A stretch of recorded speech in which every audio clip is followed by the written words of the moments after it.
Hello everyone, I think we're all pulled up here.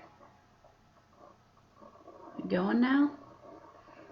Wanted to get started a couple minutes early just to make sure I had all our technical difficulties worked out, but it looks like we're up all right.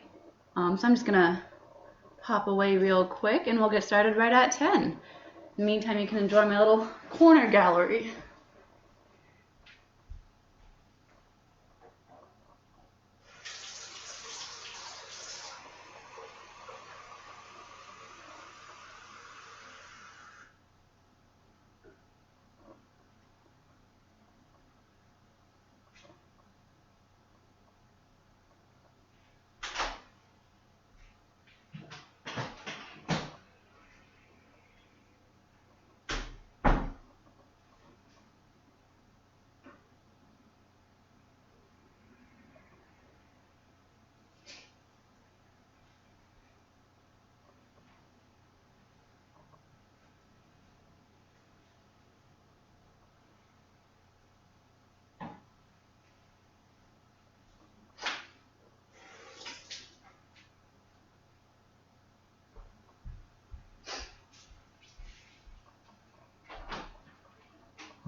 Alrighty.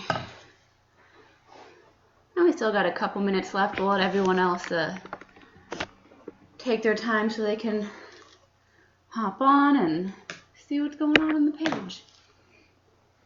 Alright, the sun's finally out. It's very exciting. There we go.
Alrighty, let's go ahead and get started this morning. I hope everyone is doing all right, enjoying the sunshine. Bonjour, how are ya? I'm gonna be talking about positive psychology today. I know you had another psych talk yesterday. Turns out you got a couple of nerds on staff. But the thing is, psychology, emotional well-being, mental well-being, they all kind of tie in together with that physical well-being, not quite as a cycle, but more of just a big tangled mess. So they're all really, really important parts of wellness to focus on. And I think especially during this time when there's so much turmoil and chaos, it's really good to focus on a little bit extra to make sure that we're taking care of our brains, because that's a very important muscle in our body that can often be overlooked because you can't see it. If there's something going on, you don't know. So yeah, but positive psychology is a little more upbeat than regular psychology because it focuses on building the good on top of the general field of psychology where they're just trying to get rid of the bad. So I enjoy it a whole lot. When I was trying to figure out what topic to talk about, I was like, what can I talk about for, a solid period of time that's going to be helpful and related to fitness, and this was the very first thing that popped into my mind. And I really, really like it, and I think it's done a lot of good in my life, so hopefully it'll help you out maybe just a little bit. Yeah. So I'll give you a little bit of background on it. We'll talk about some of the positive emotions. And I'm going to give you all a couple activities that you can go through to really improve positive feelings in your life. Yeah, so let's go ahead and dive right on in. So it's a fairly new field of study. It only started in the late 90s. Because psychology used to be like, oh, we're just getting rid of the bad, we're taking care of mental illness, that sort of stuff. And they realized that even after mental illness is gone, you're still at a pretty low baseline. There's no really flourishing. There's no improving from there. So they said, what if we, instead of just getting rid of the bad, we add in the good? So it complements that, regular field of psychology. And its focus is on the good life. Like that's kind of the motto, the good life. If you want a technical term, it's called eudaimonia. It's a bit of a mouthful.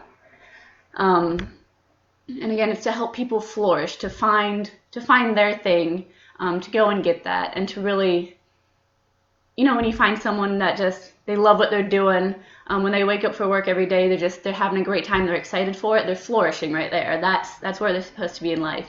And that's what this is really all about. And it's also to help increase resilience, which is the ability to bounce back after a negative event. Sometimes something negative happens, and it knocks you down. And positive psychology is supposed to help get you back up after that fall. Yeah. And so the 3 points that they really try to focus on to have a really positive life and to really flourish are being happy, being engaged, and finding meaning. Those are really the 3 key points that we're looking for here. And one way they do that is they look at your personal strengths. Are you good at interacting with people? Are you really good at diving into a subject when you kind of get curious about it? Are you good at being thankful? Are you good at reaching out? There's a whole bunch of different strengths. If you really, really want to dive into it, there's a quiz called the VIA classification survey. And it's from that positive psychology website. And it really brings you through a whole test, and it'll say, all right, do you enjoy doing this? How do you feel about this? And at the end, it'll kind of rank your strengths. So you see, how do these match up with what I'm doing in my life? Hi, Karen, how are you? Thanks for joining us. But yeah, so if you want to see what your strengths are, there is that VIA classification survey. I think it's really, really cool because you can say, okay, didn't know I was good at that, because it's not a skill that you would really think of being helpful in daily life, but it is. All right, so let's dive into some positive emotions. There are only 10 of them, but that doesn't mean that there are only 10 emotions that are good. It means that these 10 are the big umbrella emotions that everything else fits under. And we want to really try to encourage building on these emotions, to put them into our emotional piggy bank. Super technical term right there. And that emotional piggy bank is what helps you be resilient. I stumbled across a quote yesterday. Let me pull that up real quick. I'm not sure who said it, but I should have pulled this up earlier, because now I won't be able to find it. Here we go. I have no idea who said it, but I think it really encapsulates kind of the whole field of positive psychology. It says, staying positive doesn't mean you have to be happy all the time. It means that even on hard days, you know that there are better ones coming. And that's what this emotional piggy bank helps you with. If you have a really bad day, you get some bad news, you've had a rough day at work, you've been really, really stressed, you're down for that day, and that's totally fine. You need to feel those upset emotions, because then you know the difference between feeling bad and feeling really, really good. There needs to be a balance. But you know that tomorrow it's a new day. You're going to have good things to look forward to. You've got a loving support system at home. You've got hobbies that you really enjoy. Tomorrow you can get up, go for a run, get in a different mindset. And even though today's really not great, you're going to have a better tomorrow. And that's what that emotional piggy bank is for, knowing that you have that support, you have that love, you have those things that you enjoy, so you can go out and make tomorrow better. So we'll go ahead and dive into those emotions. The first one is joy. Joy is anything that brings you a lot of happiness, elation. It's a sudden spike in your emotion. Hi, Catherine. It's a sudden spike in your emotions. You have an okay day, then all of a sudden you're like, this makes me really, really happy. That's joy. And that can be anything from seeing your best friend. If you have a young kid, watching them laugh for the first time, like that's gonna really raise your emotions, and you're gonna store that memory. And if you're really sad, you're having a rough day, you're gonna think, remember the first time that kid giggled? It's gonna raise your emotions a bit. The second one is my very, very favorite one, and it's gratitude. This is just pretty self-explanatory one. Feeling thankful.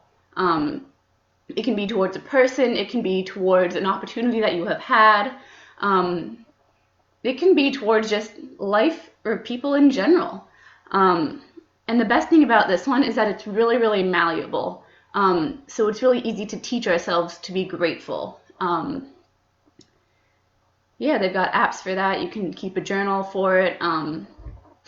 You can just in the morning or in the evening just say, I'm really thankful that I have this day. I'm really thankful that I'm going to have the opportunity to better myself. Or at the end of the day say, wow, that was a really good day. I'm thankful that I had my loved ones there to support me. I'm thankful that I had a really good community. I had a great interaction, that sort of thing.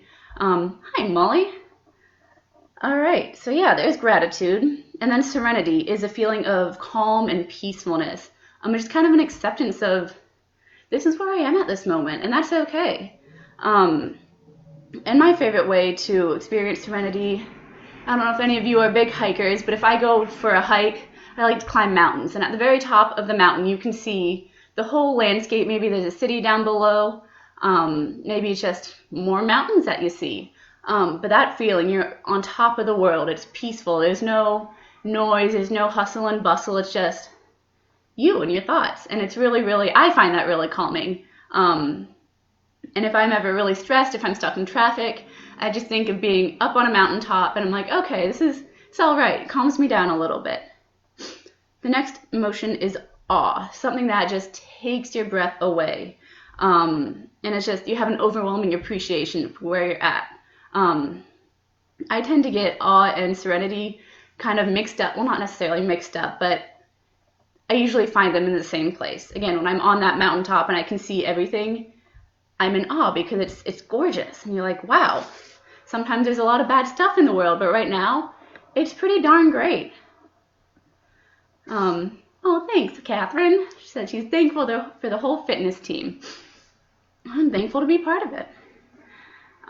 Where are we? Got my little notes there. I feel like I'm back in college.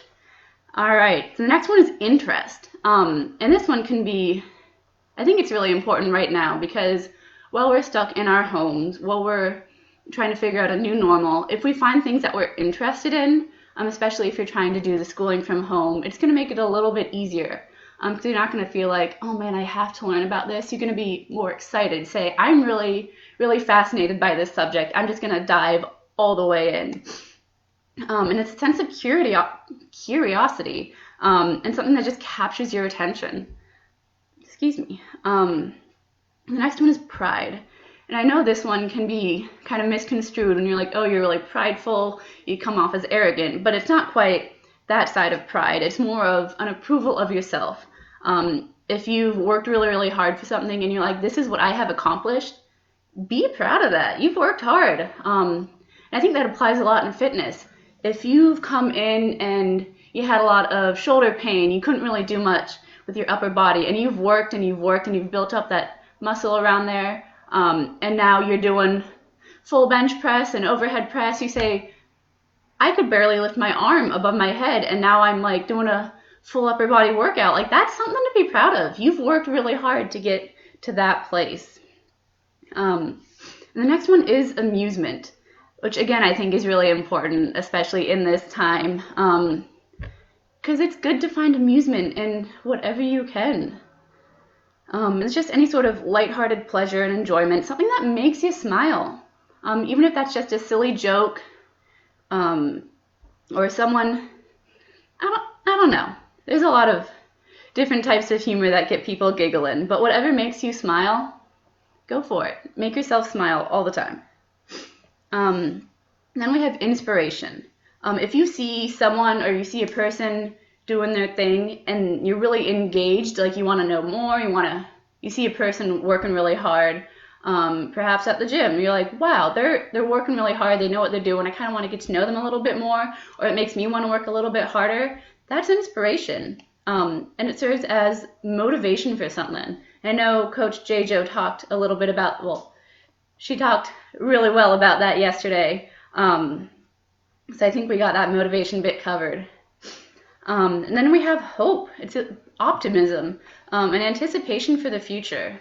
And again, this one's real good, especially right now, because the future's really uncertain. We keep on getting different answers. And sometimes it's hard to stay optimistic. We said, well, we were really hoping that, on this date we'd be able to open up the gym, get back to normal. But now we're being told, maybe not. We don't know when it's going to open. And just staying optimistic, doing the best that you can to make the most of it, is really, really good. And the last emotion we have is love. And that is pretty well solidified as the strongest emotion that we have.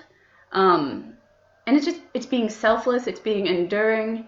You can love a person, you can love a project. If you are in a job where you absolutely love what you're doing, you are engaged in it, you want to do that for forever. One of those ones where you don't want to retire from your job because it doesn't feel like a job. That's love right there, and it's a huge motivator. And it kind of ties into that whole community thing. If you've got a community that you love, if you've got a support system at home, you're set. You can accomplish whatever you want to do. Yeah. So that's all the 10 emotions that we've got right there. And I'm going to talk a little bit about savoring now. Savoring is a way for us to prolong the emotions when something makes us feel that. Say if I have a really, really good bowl of ice cream and I'm really liking it, am I just going to scarf it down and be like, oh, that was really good, I need more? Or you could take your time and really taste each bite. You're going to savor it. The experience is going to last longer. And then at the end, you'll feel a little bit more fulfilled. And you'll be like, all right, that was a great, great cup of ice cream. I'm good now. Instead of, eating it and being like, oh man, that was good, I wish I had more. If you spread that experience out, it'll be more fulfilling. And savoring, it allows you to realize how great the current moment is. Instead of just being like, oh yeah, that's cool, and then walking on by, you see it, you take a minute to sit and breathe and really soak in everything that's going on around you. And a couple ways to savor are sharing it with someone else. If someone is either there with you and you're like, hey, look at this really cool thing over there, or if you snap a picture and you're like, hey, I wish you were here, this is a really cool thing I think you would enjoy. And if you take a photo, that's great too. You get home and then you pull it up again, you say, oh man, that was a really cool thing I got to do. It allows you to have that experience almost a second time at home, just looking at that photo.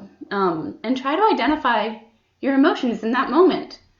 I'm going to use the hiking example again. If I'm at the top of the mountain and I say, I'm feeling serene, I'm feeling a lot of awe, I'm going to try and seek that out again. But if I don't know what I'm feeling, and then if I don't know what causes it, I don't know how to seek it out.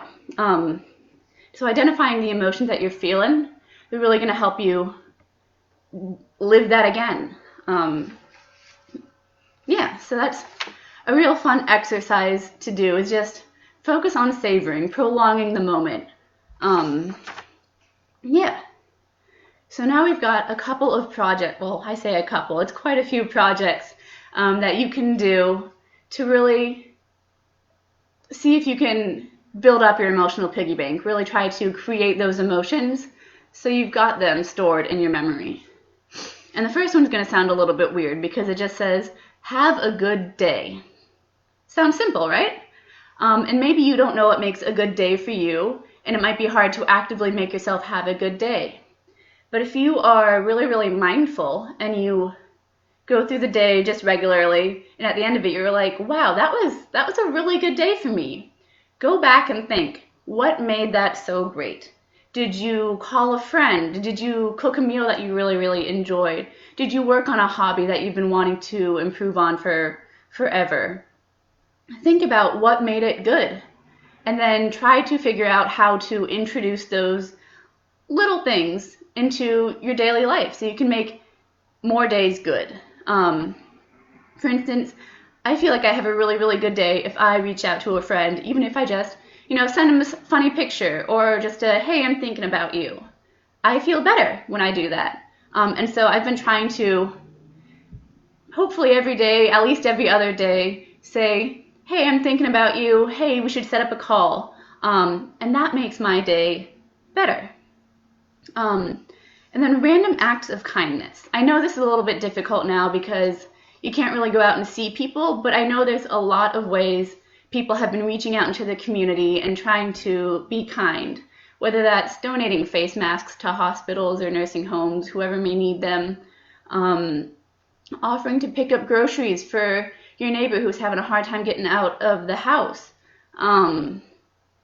Just leave cute little notes in your neighbor's mailbox.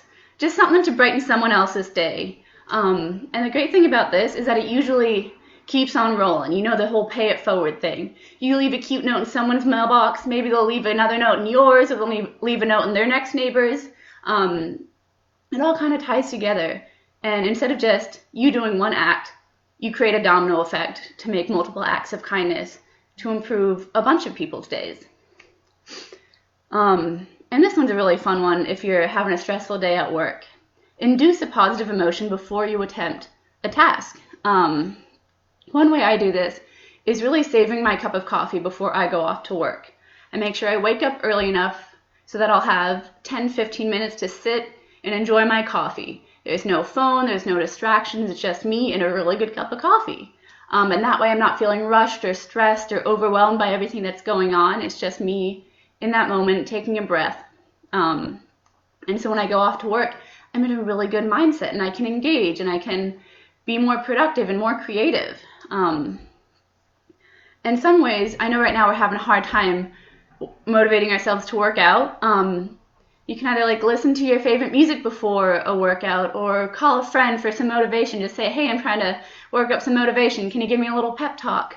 And if that makes you smile, then you're going to have an easier time getting through that workout. This one's a really fun one, is reminiscing with your friends or family over old photos or videos. And that's really, really fun because it creates more conversations. If you pull out a photo album of stuff that you've done years ago and either your kids or your grandkids or even some friends may not have known that you've done that, you'll say, oh, remember that time I went and traveled here or I met this person. Everyone else is going to be like, what?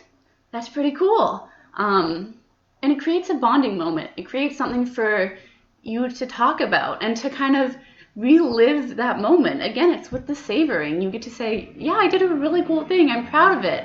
It made me feel really great. And sometimes if I have a hard day, I just go through my phone and look at all my old photos and say, I've done some pretty cool stuff. I've done a lot in my life. I'm pretty okay with that. And then I feel better. And also you do some stuff that you forgot that you've done. And so it's always really fun just to pull those out. And this one is another focusing on gratitude. It's counting your blessings. You can make that a morning or an evening ritual. I think I've gone over this before already. Just say, hey, I'm thankful for today. I'm thankful that I've got a loving support system. I'm thankful that I've got good food with me. And one really fun way to do this is to put little sticky notes on things around your house that you may not usually think about. In college, I was really stressed, and I was like, I'm going to do this. I'm going to be thankful for all the little things. So I had a sticky note on my pantry saying, I'm thankful I've got all the food that I need. I'm thankful I can cook good food. I had one on my car, and I said, I'm thankful that I've got a car to get me where I need to go. And on some of my binders and folders, you put a sticky note and say, I'm thankful for this professor. I'm thankful that I'm in a field that I enjoy. Things that you tend to take for granted. Just pop a sticky note on it. So when you look at it, you say, it is pretty cool that I'm able to do this. And another one focusing on gratitude is writing a thank you letter or shooting a friend a thank you text. Whether that's, a full 3-page letter saying, this is how you helped me, this is what I learned from it, I'm really, really thankful. Or just a quick text to a friend saying, thanks for being you, thanks for being here for me. That way they feel appreciated. They know that they've got that importance in your life and it makes them feel better. And just expressing that gratitude to someone else. It's a huge, huge mood booster. And sometimes you don't know how much someone else needs that affirmation. I think it's really, really great way to improve a relationship is just passing that gratitude back and forth. Yeah. And this one's going to seem a bit counterintuitive. It's remembering the bad. Usually when you're trying to stay positive, you want to think about positive things, right? But if you look back and think on a few negative situations, put a twist on it, think, what did I learn from that?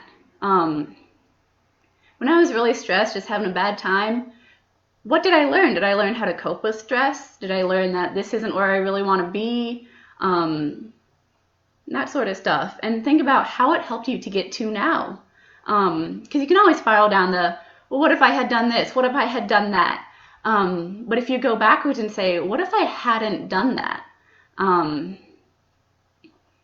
You realize that you're in a pretty good spot in your life right now. And if some of those negative events hadn't happened, even though they weren't fun at the time, they helped you get to where you are right now.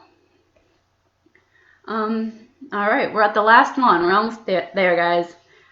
Try something new. We've got the time now. So you can go through Pinterest, see everything that you've saved and say, I've been meaning to do this for a long time. Let's knock some of those projects out of the way. Or dive into a hobby that you've had for a long time that maybe you want to explore a little bit more. You want to learn, and I like to crochet. Maybe I want to learn a new pattern. Maybe I want to try something different. I like to make a lot of blankets. Maybe I'll make a sweater or a hat. Just try something new. And that delves into the curiosity part because it's something that you enjoy doing. It's something that you're curious about, so you can, learn about it. That's all the projects that I've got there that'll help improve your emotional piggy bank. So on days that you're really struggling, you're saying, I wish I could go back to work. I wish that I could be back with my community. You have those positive emotions to fall back on. And you've also got a great community to fall back on. The whole Advocate Broman Health and Fitness Center staff is there for you if you need to reach out. That's what we're here for. That's what we enjoy doing. So yeah, you've got community. You've got the tools and the resources to be really, really great. I think that's all that I've got there. Hopefully it wasn't too much information just thrown right at you. And if you got any questions, feel free to reach out to me. Or go ahead and text the page, Use My Wellness. We'll find a way to get back to you and make sure that you've got all your questions answered. If you want to check out our Facebook page, we've got stuff posted every day. We've got more of these live videos. Maybe we'll switch it up and stop doing some psychology talks, but I'm having a great time with them. Reach out through My Wellness. I think that's all our social media covered. That's all I got for you. Enjoy the sunshine. It's actually getting pretty nice out there. And hopefully this was a good start to your day. So I will talk to you later. Bye, everyone.